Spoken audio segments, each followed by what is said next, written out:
ఓం నమో వెంకటేశాయ. నేను మీ శ్రీనివాస్. భక్తి మార్గానికి స్వాగతం. ఎటువంటి దర్శన టికెట్ లేకుండా తిరుపతి వెళ్తున్నటువంటి శ్రీవారి భక్తులకి శ్రీవారికి ఉచిత ఎస్ఐడి టోకెన్స్ 3 ప్లేస్లు ఇవ్వడం జరుగుతుందండి. తిరుపతి రైల్వే స్టేషన్ దగ్గరలో ఉన్న విష్ణునివాసం 1వ నెంబర్ ప్లాట్ఫామ్ నుంచి మీరు బయటకు వచ్చిన తర్వాత విష్ణునివాసం మీకు కనిపిస్తుందండి.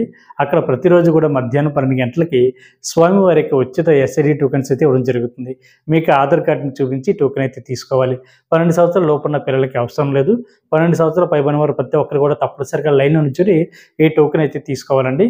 రెండో ప్లేసు తిరుపతి బస్టాండ్ దగ్గరలో ఉన్న శ్రీనివాసం, అంటే ఫ్లైఓవర్ బ్రిడ్జికి ఆపోజిట్లో ఉంటుందండి.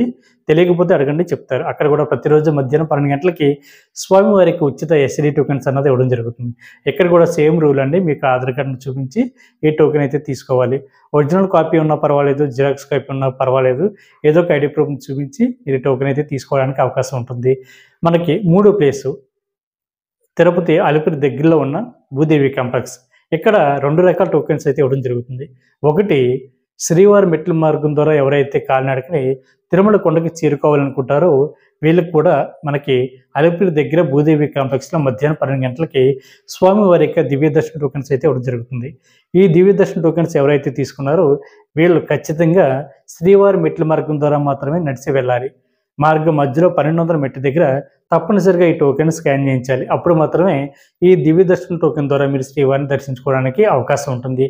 అదేవిధంగా ఈ 2 ప్లేసుల్లో ఏ విధంగా ఉచిత ఎస్ఐడి టోకెన్స్ ఇస్తున్నారో సేమ్ అదేవిధంగా అలిపిరి దగ్గర భూదేవి కాంప్లెక్స్లో మనకి మధ్యాహ్నం 12 గంటలకి స్వామివారి యొక్క ఉచిత ఎస్ఐడి టోకెన్స్ అయితే ఇవ్వడం జరుగుతుందండి. ఇది కూడా మీకు ఆధార్ కార్డుని చూపించి టోకెన్ అయితే తీసుకోవాలి. మనకి అలిపిరి మెట్టు మార్గం ద్వారా కానీ శ్రీవారి మెట్టు మార్గం ద్వారా కానీ ఎవరైతే నడిచి వెళ్ళాలి అనుకుంటున్నారో వీళ్ళు టోకెన్ ఉన్నా లేకపోయినా సరే మీరు శ్రీవారి మెట్టు మార్గం ద్వారా కానీ అలిపిరి మెట్టు మార్గం ద్వారా కానీ నడిచి వెళ్ళడానికి అవకాశం ఉంటుందండి. టోకెన్ ఉన్నవారు మాత్రమే నడిచి వెళ్ళాలి అనేటువంటి రూల్ ఏం లేదు. టోకెన్ తీసుకున్నా సరే మీరు బస్సులో వెళ్ళడానికి అవకాశం ఉంటుంది. అది కూడా ఎస్ఐడి టోకెన్ తీసుకున్నవారైతే మీరు బస్సులో కానీ నడిచి కానీ మీ ఓన్ వెహికల్లో కానీ ఏదో విధంగా మీరు తిరుమల కొండపైకి చేరుకోవడానికి అవకాశం ఉంటుంది. కాకపోతే దివ్య దర్శన టోకెన్ ఎవరైతే తీసుకుంటారో వీళ్ళు మాత్రమే తప్పనిసరిగా ఖచ్చితంగా శ్రీవారి మెట్ల మార్గం ద్వారా నడిచి మాత్రమే వెళ్ళాలి. కాబట్టి ప్రతి శ్రీవారి భక్తులు కూడా ఈ విషయాన్ని గుర్తుపెట్టుకోండి. అదేవిధంగా మనకి తిరుపతి వెళ్ళే శ్రీవారి భక్తులు ఈ ఎస్ఐడి టోకెన్కి సంబంధపడే టైం అయితే ఎప్పటికప్పుడు మార్చడం జరుగుతుంది. కాబట్టి ఈ విషయాన్ని కూడా మీరు గుర్తుపెట్టుకుని మీరు టైం అన్నది ఏ టైంకి ఇస్తున్నారు అన్నది అక్కడ దగ్గరలో తెలుసుకుని దానికోసం మీరు లైన్లో నుంచి టోకెన్ తీసుకోండి. మనకి ఎన్ని టోకెన్స్ అందుబాటులో ఉంటాయి అన్ని టోకెన్స్ కూడా మనకి ఎప్పటికప్పుడు ఇవ్వడం జరుగుతుందండి.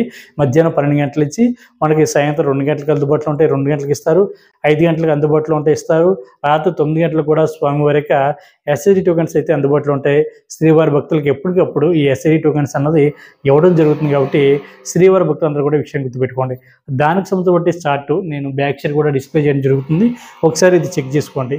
కాబట్టి ప్రతి ఒక్కరు కూడా ఈ వీడియో కనుక నచ్చితే లైక్ చేయండి, షేర్ చేయండి, మీ యొక్క బంధుమిత్రులకి ఈ విషయాన్ని తప్పకుండా తెలియజేయండి. ప్రతి ఒక్కరు కూడా మన భక్తి మార్గం ఛానల్ని సబ్స్క్రైబ్ చేసుకోండి. ఓం నమో వెంకటేశాయ.